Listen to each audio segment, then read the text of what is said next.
Wow! Anak, di ako makapaniwalang may pinapatayo na tayong bahay. Nay, deserve natin to. Ang tagal niyo din to pinaghirapan. Ma'am, saan ko po ilalagay itong mga semento? Doon na lang sa gilid, kuya. Sige po, ma'am. Excited na ako matapos tong bahay natin, anak. Saan dito? Hoy, huwag ka pupunta dyan! Grabe nangyari sa kanya. Naman siya. Ba't ang daming tao? Engineer, anong meron? Ma'am, yung isa sa mga trabahador namin, nakuryente tapos natabunan ng semento. Ayun, namatay. Ha? Paano nangyari yun? May nag-utos ata sa kanya na ilagay yung semento sa gilid. Madami live wire dun eh. Ay. Ang problema, ma'am, kung tatanggalin pa namin yung katawan niya sa ilalim ng semento, baka hindi agad matapos tong bahay niyo. Hindi pwedeng hindi matapos agad tong bahay na to. Di bale, babayaran ko na lang yung pamilya nung namatay. Nay, sigurado ka ba? Sige po, ma'am. Sige na, ituloy nyo na yan. Congrats po, ma'am. Natapos din yung bahay nyo. Ang ganda, di ba? Wow, ang ganda. Maraming salamat, engineer. Una na po ako, ma'am. Anak, tara pasok na tayo. Wow, ang ganda ng loob. Nay, hindi talaga ako mapakali na may bangkay dito sa ilalim ng bahay natin. Huwag kang okay, anak. Kasalanan niya naman kung bakit siya namatay eh. Ay, matutulog na lang ako sa bago kong bahay. Wow, ang ganda ng kwarto ko. Ano yun? Kasalanan mo kung bakit ako namatay. Nay! Okay, class. Next reporter. Hi, classmates. We are the group 2 and...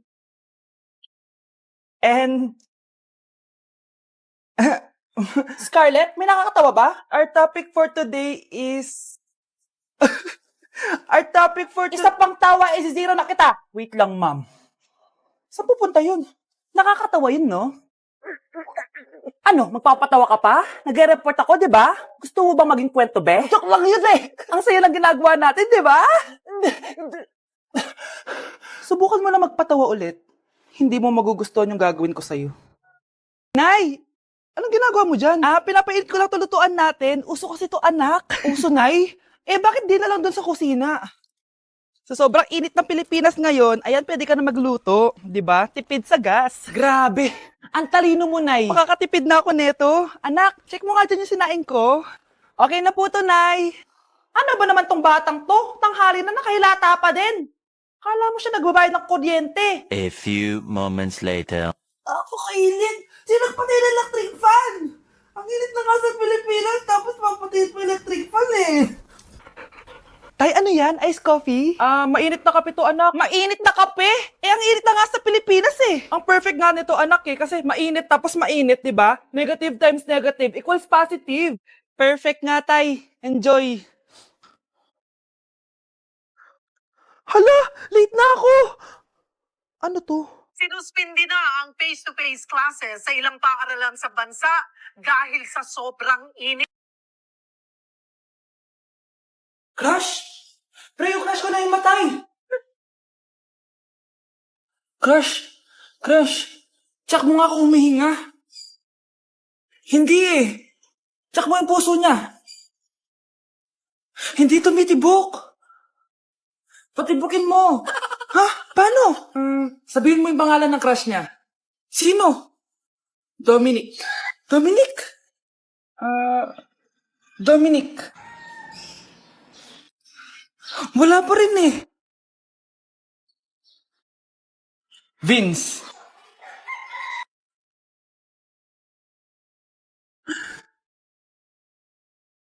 Kinikilig ako kapag ika'y nakita. Naalala ko ang iyong... Sige, kain na kayo.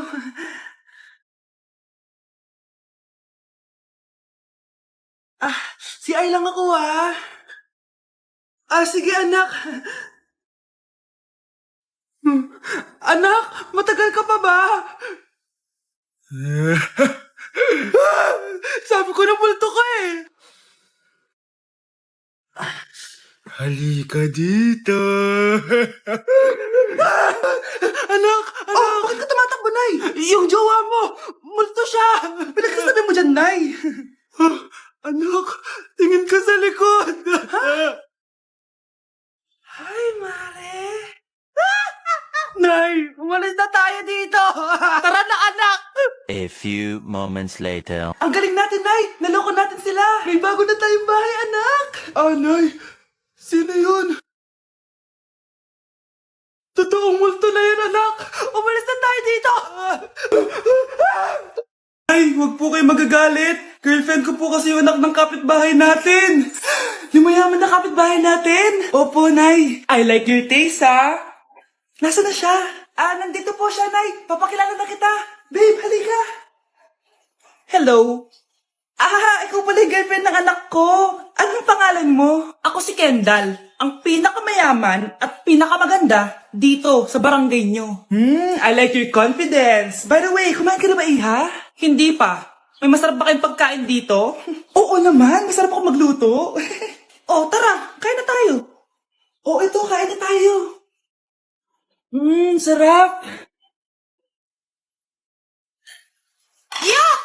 Disgusting! Ang pangit ng lasa! Lasang... Grabe ka naman! Nagsisisi akong pumunta pa ako dito! Babe, magpapaliwanag ako, please! Ang papangit nyo! Tida! Deserve mo yan, anak! Oo, Nay, deserve ko to. Ganda nito. Pupuntahan pala natin yung teacher mo. Magpapasalamat tayo. Nay, wag na! Patay ako pag nalaman ni nanay na jowa ko yung teacher. Ay naku, bilisan mo, tara na. Sige po, Nay. A few moments later. Hello po. Hello po, ma'am. Napadaan po kayo dito. Ma'am, gusto ko lang po magpasalamat dahil with honors yung anak ko. Wala yun, ma'am. Nay, uwi na tayo, tara na. Kahit palagi di po mapasok at bagsak yan sa lahat ng subjects. Anong sabi mo? Bagsak? Oo, ma'am, bagsak. Pero dahil mabuti siyang jowa sa akin, with honors pa rin siya. Ha? Jowa mo yung anak ko? Opo, ma'am. May problema po ba? Aba, child abuse na yan ah. I-report kita. Manda ka. Ikaw naman, pinatulan mo yan? Ang tanda-tanda na yan eh. Nay, magpapaliwanag ako. Fake news lang palang with honors ka. Ibalik mo sa akin lahat ng binili ko sa'yo. Be, may alcohol ka? Thank you, ah. Okay, class, bring one sheet of yellow paper. Hello, yellow paper? Okay, mag-start na tayo, class, Be, may yellow paper ka? Meron, Be. Eto. Thank you, Be, ah. Okay, class, number 1. Wala palang ballpen. May ballpen ka, Be? Yung totoo, Be, nag-aaral ka ba? Eto. Thank you, Be, ah. Bait mo talaga, Be. Okay, class, before we start pala, bring out your calculators. Calcu? May calcu ka, Be? Lahat na lang, Be. O, ayan. Perfect. Thank you, Be. Yun, sa wakas natapos din. Be, may tissue ka? Wow, tissue naman. Ayan. Salamat, Be. Grabe, na-stress ako dun, ha. May salamin ka, Be? Meron, Be. Ano pa kailangan mo? Grabe, thank you, Be, ha. Pogi pa rin, no? May suklay ka, Be? Wala. O, ayan. Ayun!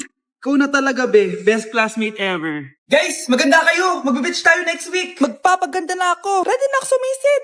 May ambagan to, ha? Lo, magbe-beach. Baka oras na to para mag-break muna ako sa kakaaral. Teka, wala ka ba mag-beach? Bakit parang mukhang lilibing ka na? Wow! Nahiya ako sa'yo, te. Magbe-beach ka nga. Uod ka naman ng high school. Che! Pangit! Sinabihan niya akong pangit. Ayusin mo nga sarili mo, anak. Aral ka ng aral. Mas mukha ka ng nanay kaysa sa akin. Hindi pwede to. Kailangan kong maging fresh bago kami mag-beach. 3 days later. Aalis na tayo. Asa na ba si Scarlett? Ano ba yan? Pa-importante kasi. Wait, guys. Andito na ako. Scarlett? Ikaw yan? Ano nangyari sa'yo, be? Nagparitoke ka, no? Retoke? No. Sabi ng nanay ko, masama kasi yung araw sa balat natin. Kaya sinare niya tong Garnier Vitamin C Serum. Anak, gamitin mo tong Garnier Vitamin C Serum. It can fade dark spots in just 3 days. For the mabilis ang glow up ka dyan, anak. Sino pang hindi nag-aambag dyan? Si Samantha hindi pa nagbabayad. Ha?